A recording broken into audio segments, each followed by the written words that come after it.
If your cat has suddenly started peeing or pooping outside the litter box, you're probably feeling a mix of frustration, confusion, worry, and maybe even anger, especially if this is happening on your bed, your couch, or your favorite rug, litter. Box avoidance is one of the most common and most distressing behavioral problems that cat owners face, and it is also one of the leading reasons cats are surrendered to shelters. But here is what you need to understand right from the start. Your cat is not doing this to spite you or to punish you for something. Cats do not think that way. When a cat stops using the litter box, they are trying to tell you that something is wrong, and it is your job to figure out what that something is. In this video, I'm going to walk you through all the possible reasons why your cat is refusing to use the litter box, from medical issues that require immediate veterinary attention to behavioral and environmental factors that you can address at home. By the end of this video, you will have a complete troubleshooting guide that will help you identify the root cause of the problem and solve it so your cat goes back to using the litter box consistently. Let's dive in and get to the bottom of this frustrating issue. The first and most important thing you need to know is that litter box avoidance can be a sign of a serious medical problem, and medical issues should always be ruled out first before you assume it is a behavioral problem. Urinary tract infections, bladder stones, kidney disease, diabetes, hyperthyroidism, arthritis, and gastrointestinal issues can all cause a cat to associate the litter box with pain or discomfort, leading them to avoid it. For example, if your cat has a urinary tract infection, they experience pain when urinating, and they may start to believe that the litter box itself is causing the pain. This leads them to try urinating in other locations in hopes of avoiding the discomfort. Similarly, a cat with arthritis may find it painful to climb into a litter box with high sides, or a senior cat with cognitive decline may simply forget where the litter box is located. If your cat has suddenly started avoiding the litter box, especially if this is a new behavior and your cat has always used the box reliably in the past, your very first step must be to schedule a veterinary appointment. Your vet will perform a physical examination, likely run blood work and a urinalysis, and determine if there is an underlying medical cause. Never skip this step, because treating a behavioral problem when there is actually a medical issue will not work and will allow your cat to continue suffering, assuming your vet has ruled out medical problems or you have treated any medical issues, and your cat is still avoiding the litter box. We need to look at litter box management and cleanliness, which is one of the most common causes of litter box avoidance. Cats are fastidious animals with an extremely strong sense of smell, and they have very high standards when it comes to bathroom cleanliness. A litter box that seems acceptable to you might be absolutely disgusting to your cat. The golden rule of litter box maintenance is that you should scoop the box at least once every single day, and ideally twice a day if you have multiple cats. You should also do a complete litter change and wash the box with mild soap and water at least once a week or more frequently if your cat is a heavy user. If your litter box smells bad to you, it smells 100 times worse to your cat, and they will look for cleaner places to go. Many cats will refuse to use a box that has even 1 or 2 clumps in it, and some cats will not use a box for both. Urinating and defecating, which is why having multiple boxes can solve the problem. The type of litter you use matters enormously, and switching litter types can sometimes trigger litter box avoidance. Most cats prefer unscented, fine-grained clumping litter that feels soft on their paws and mimics the texture of sand or dirt. Many cats strongly dislike scented litters, crystal litters, or litters with large rough pellets. If you recently changed litter brands or types around the same time your cat started avoiding the box, this is a huge clue. Try switching back to the previous litter and see if the problem resolves. If you need to change litters for any reason, do it gradually by mixing small amounts of the new litter with the old litter over a period of 1 to 2 weeks so your cat can adjust slowly. Never switch litters abruptly and expect your cat to just deal with it, because many cats will simply refuse and find somewhere else to go. The number of litter boxes you have is another critical factor, and this is where many cat owners go wrong. The general rule recommended by veterinarians and cat behaviorists is 1 litter box per cat plus 1 extra. So if you have one cat, you should have two litter boxes. If you have two cats, you should have three boxes. If you have three cats, you should have four boxes, and so on. This might seem excessive, but it accounts for the fact that some cats prefer separate boxes for urinating and defecating. Some cats do not want to share a box with another cat, and having multiple boxes ensures that there is always a clean option available. If you only have one litter box for multiple cats, you are almost guaranteed to run into litter box problems, because the box will get dirty quickly and territorial issues between cats can make them avoid shared bathrooms. The location of your litter boxes is just as important as how many you have and how clean they are. Litter boxes should be placed in quiet, low-traffic areas where your cat can have privacy and feel safe while using them. Never place a litter box next to loud appliances like washing machines or furnaces that might startle your cat while they are in the box. Avoid placing boxes in areas where your cat might feel cornered or trapped, such as small closets with only one exit.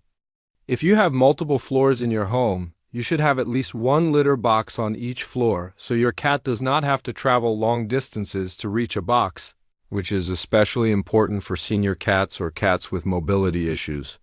Also, never place litter boxes right next to your cat's food and water bowls because cats instinctively do not want to eliminate near where they eat, and this can cause them to avoid the box. The size and style of the litter box itself can also be a problem. Many litter boxes sold in stores are far too small for the average cat. A good rule of thumb is that the litter box should be at least 1.5 times the length of your cat from nose to base of tail. Bigger is always better when it comes to litter boxes. Large plastic storage containers with an entrance cut into the side often make better litter boxes than the small commercial boxes available at pet stores. Covered or hooded litter boxes are another common issue. While cat owners like covered boxes because they contain odors and look neater, many cats dislike them because they trap smells inside, feel confining, and limit escape routes if the cat feels threatened. If you are using covered litter boxes and your cat is avoiding them, try switching to open-top boxes and see if that makes a difference. For senior cats or cats with arthritis, boxes with low sides or boxes with one low entry point are essential because high-sided boxes can be painful or impossible for them to climb into. Stress and anxiety are major triggers for litter box avoidance, and cats are extremely sensitive to changes in their environment. Moving to a new home, bringing home a new baby, adopting another pet, having construction or renovations happening, changes in your work schedule, visitors staying in the home, or even rearranging furniture can all cause enough stress to make a cat stop using the litter box. When cats are stressed, they sometimes engage in urine marking behavior, which is different from simply eliminating outside the box. Urine marking usually involves spraying small amounts of urine on vertical surfaces like walls or furniture to mark territory and feel more secure. If your cat is urine marking, you will often see them back up to a surface with their tail held high and quivering while they spray. This behavior requires a different approach than regular litter box avoidance and often benefits from pheromone diffusers, increased environmental enrichment, and sometimes anxiety medication prescribed by your vet. Multi-cat households present. Special challenges when it comes to litter box issues. Cats are territorial animals, and conflicts between cats can manifest in litter box problems. A dominant cat may guard the litter boxes and prevent other cats from using them, or a cat who feels threatened by another cat might avoid using a box in an area where they feel vulnerable. This is why having multiple litter boxes in different locations throughout the home is so important in multi-cat households.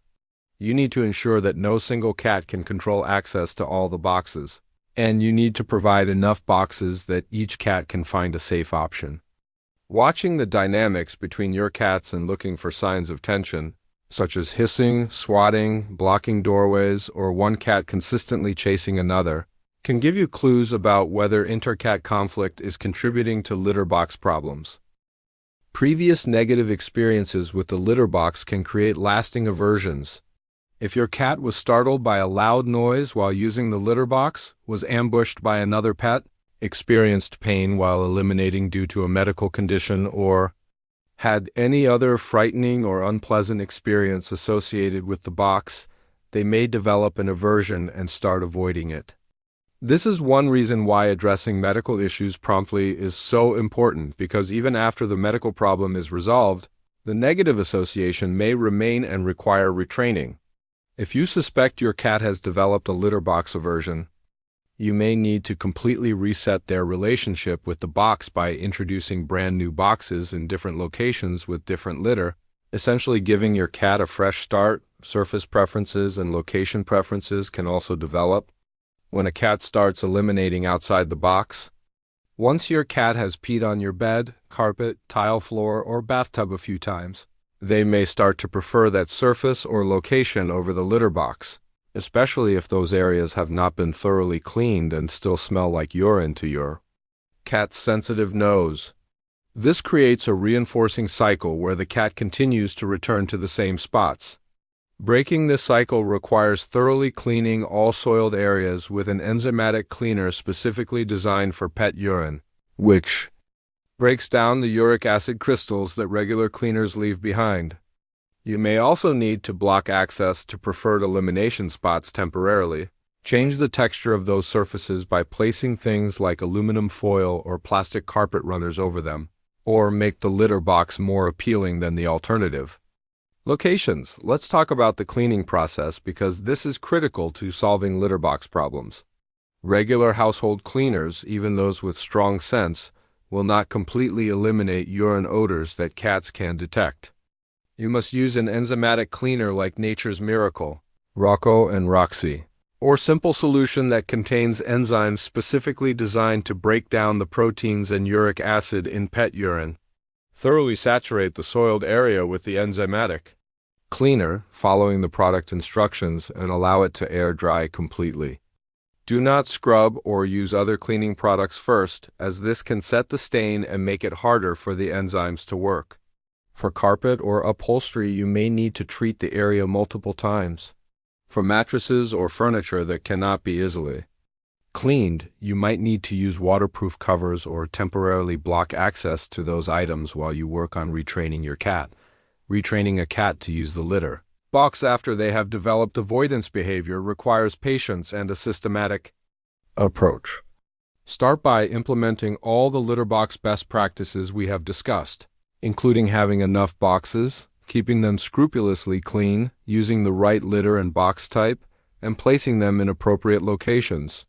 Confine your cat to a small area with a litter box, food, water, and a comfortable resting spot for a few days to reset their habits. This should be a space like a bathroom or large closet where the cat has no access to inappropriate elimination spots. Once your cat is reliably using the box in this confined space for at least 3 to 4 days, you can gradually expand their access to other areas of the home while monitoring closely. If accidents occur, go back to the confined space and start over. Reward your cat with treats and praise whenever you catch them using the litter box correctly to create positive associations. It is also important to never punish your cat for eliminating outside the litter box. Punishment does not work with cats and will only increase their stress and anxiety, making the problem worse. Yelling, rubbing their nose in the mess, or physically punishing your cat will damage your relationship, and your cat will not connect the punishment with the elimination behavior. Instead, focus on making the litter box as appealing as possible and addressing whatever underlying issue is causing the avoidance. If you have tried all the troubleshooting steps and your cat is still not using the litter box consistently, it may be time to consult with a veterinary behaviorist who can provide personalized guidance and potentially prescribe anti-anxiety medication if stress is a major factor. So let's recap the complete troubleshooting process for litter box avoidance. First, rule out medical issues with a veterinary examination, which is non-negotiable. Second, ensure you are maintaining the litter box properly by scooping daily, doing complete litter changes weekly, and keeping boxes clean. Third, evaluate your litter type and switch to unscented clumping litter if needed. Fourth, make sure you have enough litter boxes using the 1 per cat plus 1 rule. Fifth, assess litter box location and move boxes to quiet, accessible, safe areas. Sixth, Check that your litter boxes are large enough and consider switching from covered to uncovered boxes. 7th, identify and address any sources of stress or anxiety in your cat's environment. 8th, watch for inter-cat conflicts if you have multiple cats and ensure no cat is guarding resources. 9th, thoroughly clean all soiled areas with enzymatic cleaners to remove odor. And 10th, consider a retraining protocol using confinement if needed. Litter box problems are solvable in the vast majority of cases once you identify and address the underlying cause. Your cat wants to use the litter box. They are just trying to tell you that something is not working for them. By systematically going through this troubleshooting process, you can figure out what needs to change and restore harmony to your home. If you found this comprehensive guide helpful, please hit the like button and subscribe for more cat behavior problem-solving content. Share your litter box challenges or success stories in the comments. I read every comment and I'm here to help. Thanks for watching, and I hope you and your cat are back on track very soon.